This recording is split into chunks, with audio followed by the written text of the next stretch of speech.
Hey everyone, let us start with our next vulnerability, that is unbounded consumption. But before we start with this, let us learn something about tokens.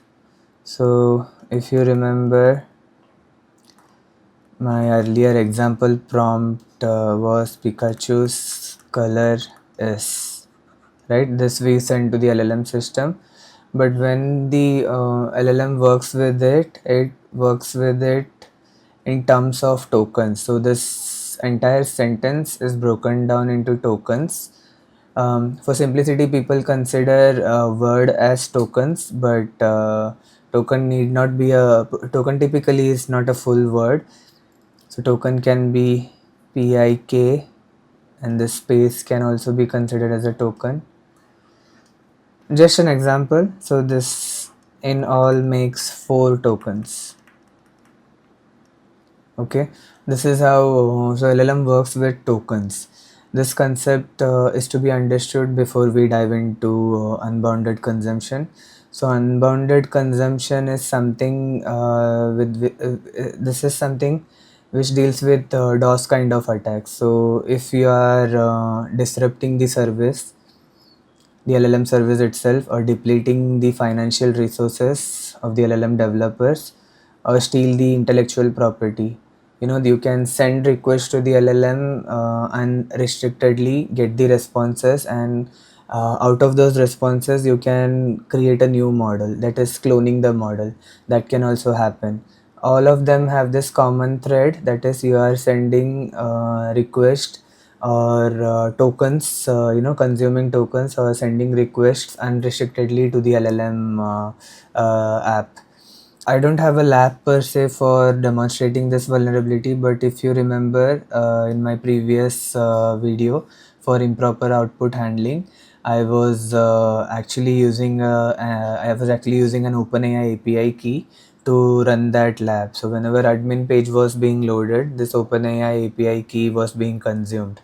Okay, so this API key doesn't come freely. You have to pay for it. So I paid $5, and I have turned the auto recharge off. If I haven't turned it off, or if I enable auto recharge, every particular request, every particular tokens will amount up, and I have to pay for the tokens as an app developer. If I haven't, I currently only have $5. So auto recharge is off. That means after $5 is consumed, my app will stop running. That admin page won't even load properly. That's the idea. So the charge is not dependent on how many requests you send, but rather it is dependent on how many tokens you send as a prompt. So here I have the pricing page.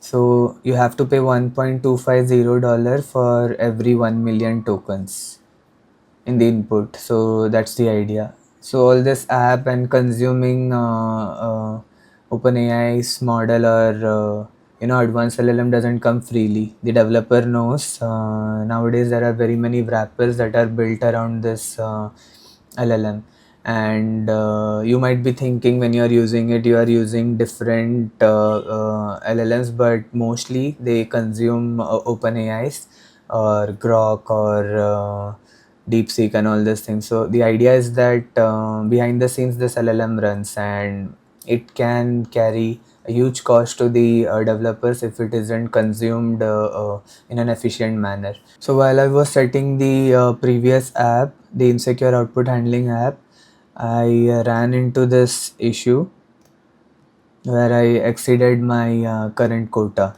So what happened exactly was that API key was consumed altogether. No more tokens were remaining, and it is in the backend in the terminal I was being shown this error, insufficient quota. So the admin page that I was trying to load was not loading altogether, and this is an actual issue, right? Rate limit issue. So that's the idea behind this vulnerability. An attacker can send unrestricted requests to your LLM powered app and shut the app altogether, take the service down, or render the service dysfunctional. So So as an attacker, as a pen tester, you have to first have a word with your developer, because this is quite obviously this is DoS. So before you do this, you have to know that money is involved, and you have to know that app can go down. So have a word with developer before initiating this kind of attack, get approval and stuff. So that's it for this one. For the rest, we have supply chain, data and model poisoning, vector and embedding weaknesses, and misinformation yet to be covered. For this vulnerabilities, I need to do further setups, perhaps pre-train the model or fine-tune the model, and setting up vector databases. And also, I believe this falls under the domain of white box or gray box testing. At the moment, I was only covering the black box kind of testing, where the pen tester is given the app and he or she has burp suit and they are supposed to do the test. So all those vulnerabilities are covered, and this four I might cover in the future. For now, I'll just conclude and end this video. Thank you so much for watching.